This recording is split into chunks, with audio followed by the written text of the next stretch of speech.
Kali ini kita akan membicarakan tentang kisruh naturalisasi ya, yang kemarin di acara Jebret Media Award ada salah satu perwakilan dari Komite Olahraga Nasional (NOC) yang memberikan kata-kata sambutan di acara Jebret Media tersebut. Namun sebelum membacakan surat yang disampaikan oleh Ketua NOC, dia menyampaikan pendapat pribadinya sendiri ya tentang naturalisasi, di mana Bapak ini mengkritik tentang buzzer-buzzer Sintayong ya, dimana kalau ada orang-orang yang membahas atau mengkritik tentang Sintayong dan para pemain naturalisasi, itu akan langsung diserang oleh netizen ya. Jadi dia menuduh Coach Sintayong itu punya buzzer di mana-mana, termasuk ketika Bung Toel, terus kemarin Pak Peter Gonta melancarkan kritiknya tentang naturalisasi. Banyak yang bersilaturahmi ya ke akun-akun Bung Toel dan Pak Peter Gonta tersebut. Dan selang satu hari terdapat juga spanduk di sebuah jembatan yang viral di media sosial. Di situ menuliskan bahwa naturalisasi itu bukan kami anak kampung sini. Di situ mengatasnamakan masyarakat sepak bola Indonesia. Jadi apa sih yang harus kita sikapi gitu tentang polemik ini?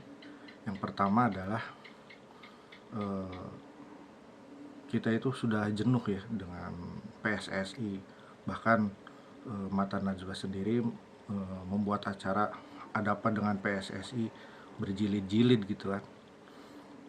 Mau bagaimana sepak bola ini dibawa oleh PSSI, dan dengan digantinya kepengurusan di bawah Pak Erick Thohir dalam jangka waktu 1,5 tahun ini, kita sudah melihat banyak sekali perubahan di tubuh PSSI sendiri, entah itu organisasi, keuangan, sponsorship maupun timnasnya ya. Memang kalau kita bicara tentang pembinaan usia muda ataupun liga yang saat ini belum tersentuh sama PSSI, kita bisa maklum karena target Pak Erik sendiri di jangka pendek 1 tahun pertama itu adalah mengembalikan timnas ke tempat yang seharusnya gitu, dimana kita itu udah terkatung-katung beberapa tahun, dari mulai zaman dualisme, terus sampai yang terakhir Kanjuruhan. Kita itu makin terpuruk gitu. Kita sempat berada di peringkat 96, itu pun di zamannya Bambang Pamungkas ya. Dan sekarang dengan dipegang sama Erick Thohir dan dilatih oleh Coach Sintayong, timnas Indonesia itu bisa bergerak dari 170 sekian sekarang ke 129 peringkat dunia. Yang kedua adalah kritik itu boleh, masukan asal membangun, tapi dengan cara berbicara di depan umum dan di situ juga ada Coach Sintayongnya, saya kira itu juga bukan cara terhormat untuk mengkritik ya. Yang pertama, karena itu adalah kegiatan yang bukan debat atau menyampaikan pendapat pribadi, itu adalah award gitu, awarding.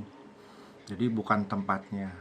Kalaupun mau ya bisa satu-satu, kan di situ juga ada JJ ya, penerjemah dari Sintayong. Seharusnya si bapak ini bisa ngobrol lah gitu, kalaupun mau menyampaikan keluhannya ke Coach Sintayong.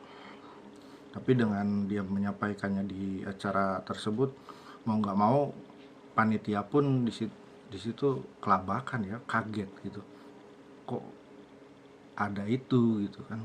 Ya pertama karena tuan rumah, yang kedua Coach Sintayong itu kan orang asing gitu, jadi serasa tidak sopan aja dengan mengeluarkan pendapat di acara yang bukan tempatnya untuk mengeluarkan pendapat pribadi gitu, bukan tempatnya untuk mengkritik.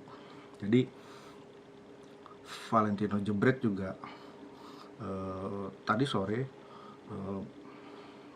mengeluarkan official statement gitu, bahwa panitia tidak tahu menahu bahwa akan ada perkataan tersebut di acara Jebret Media Award, dan dia juga menyampaikan permohonan maaf terhadap Coach Sintayongnya. Yang kedua adalah terhadap masyarakat, karena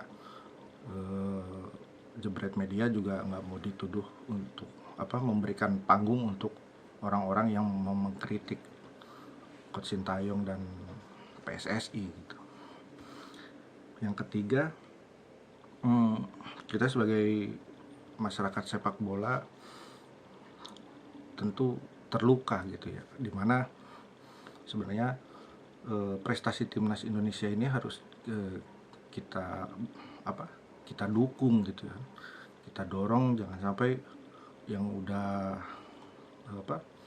tercapai sekarang itu malah mundur lagi dengan adanya ini gitu. Apalagi kan masyarakat dunia sudah melihat Indonesia itu sebagai pasar sepak bola terbesar di dunia gitu.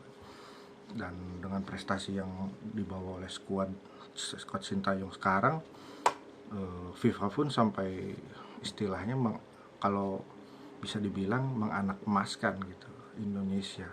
Di mana-mana postingan di FIFA ataupun di AFC itu pasti ada postingan tentang Indonesianya, karena Indonesia adalah pasar gitu. Dan kita jangan hanya menjadi negara pasar saja, kita pun harus jadi pemain inti di percaturan sepak bola dunia gitu. Dan Coach Sintayong pun dengan elegan kemarin menjawab, ya silahkan Anda tidak setuju, tapi lihat saja nanti kalau kami ada di bawah 100 besar, bahkan bisa nyampe 50 besar dunia gitu. Coach Sintayong menjawabnya segitu, ya ada benarnya juga gitu kan. Tugas kita kan sebagai supporter ya mendukung saja gitu. Ya walau bagaimanapun dengan adanya timnas sekarang yang diisi oleh naturalisasi, kan peringkat Indonesia bisa naik, permainan pun bisa kita nikmati gitu. Ya masalah 2-3 tahun ke depan akan dia gantikan dengan generasi selanjutnya, ya kita lihat nanti. Dan PSSI pun pasti sudah memikirkan tentang hal itu gitu. Jadi kita bersabar saja gitu dan nikmati, enjoy the moment kalau kata Coach Justin, enjoy the moment aja gitu. Jadi saya harap sih supporter tidak mengurangi dukungannya untuk timnas Indonesia dan PSSI, agar Indonesia tetap di jalurnya dan mencapai target-target yang kita inginkan gitu. Jangka menengah 100 besar, saya kira 1 tahun ke depan dengan performa seperti ini kita harus bisa. Apalagi mungkin besok atau lusa kita punya 2 pemain naturalisasi baru, mungkin bulan depan atau kapan kita juga pasti bertambah lagi. Ya kita bisa berharap, dan itu harapan itu yang kita tidak pernah rasakan gitu selama ini, sebelum era Pak Erick Thohir gitu. Harapan pun kita nggak punya gitu. Jadi stop ganggu PSSI kami, stop ganggu timnas kami. Kami berada bersama pemain dan bersama PSSI gitu, untuk mencapai semua yang kita impikan bersama. Demikian saja untuk ini. Jadi tetap dukung Indonesia, semoga semuanya membaik dan kita bisa bungkam mulut-mulut yang bisa merusak keharmonisan timnas Indonesia. Ciao.